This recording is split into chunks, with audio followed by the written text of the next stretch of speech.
Hi mga be, ako lang ba pero pag magta-travel ako kailangan ganda-gandahan din. Buti na lang in-invite ako ni Gandarang Nails by Daylin para itry ang kanilang nail extensions, ang kanyang nail art. Grabe, first time ko to kasi laging press on nails lang ako o kaya gel.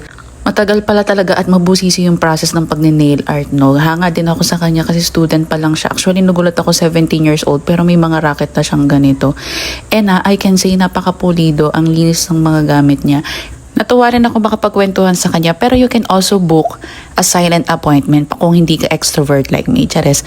So yun nga mga way, after hours of waiting din, grabe, may pinakita na ako sa kanyang design and nagaya niya talaga yung design na gusto ko. Tapos may massage pa niya ako. Sobrang relaxing din talaga nitong service na to. So ito na yung final look. Grabe mga be. First time ko magpaganto. Sabi ko nga hindi ako sanay. So baka lagi na ako magpa-nail art. Ang cute-cute niya. Tapos yun nga, tumatagal siya ng 1 to 1.5 months kung aalagaan mo talaga. 'Di ba? Amazing. Akala mo naman pangkasalbi. Sabi ng mga ka-friends ko, parang ikakasal naman ang nails mo, napaka-arte. So yun mga be, book your appointment na, lalo na kung from Binyan area ka. Yan, message nyo lang siya, nilagay ko dyan ang kanyang Instagram and TikTok. So yan lang mga be, just been here.